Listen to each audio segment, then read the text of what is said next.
Hey hello everyone, welcome to my brand new vlog. তো recently আমি চলে গিয়েছিলাম আমার এক ভাস্তার অন্নপ্রাশনে।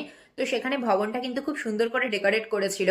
তো প্রথমে আমি চলে গিয়েছিলাম স্টার্টার আইটেমের দিকে। ফার্স্টে সেখান থেকে নিয়েছিলাম পাপড়ি চাট, দেন নিয়েছিলাম ফুচকা, আর এরপরে নিয়েছিলাম ভেজ পকোড়া। এরপর ছিল কফি, যেটা আমি এই গরমের জন্য স্কিপ করেছি। এরপর আমি নিয়েছিলাম আমপানা, আর এই গরমের মধ্যে ঠান্ডা ঠান্ডা আমপানা খেতে আমার তো বেশ ভালো লেগেছিল। তো এরপর আমি আর বোন মিলে বসে পড়েছিলাম মেন কোর্সের আইটেমগুলো ট্রাই করার জন্য। তো মেন কোর্সে প্রথমেই পাতে পড়ে গিয়েছিল গরম গরম ভাত, ডাল, স্যালাড, বেগুনি। এরপর চলে এসেছিল ইঁচড় চিংড়ি, যেটা খেতে তো আমার বেশ ভালো লেগেছিল। এরপর চলে এসেছিল সর্ষে ইলিশ। তো এমনিতেই তো আমার ইলিশ মাছ অলওয়েজ ফেভারিট, আর তার মধ্যে আমার পাতে পড়েছিল এই ডিমলা পিসটা, যার জন্য আমি আরো বেশি খুশি হয়েছিলাম। তো নেক্সট আইটেমে চলে এসেছিল ফ্রাইড রাইস আর কাতল ভাপা, এটাও কিন্তু খেতে বেশ ভালো হয়েছিল। তো এরপর ডেজার্ট আইটেমে ছিল আমের চাটনি, রসগোল্লা, সন্দেশ, যেটা আমি নিয়ে স্কিপ করেছি। আর তার সাথে ছিল আইসক্রিম। আর পাস পাস দ্যাটস ফর টুডে। দেখা হচ্ছে আবার পরের ব্লগে।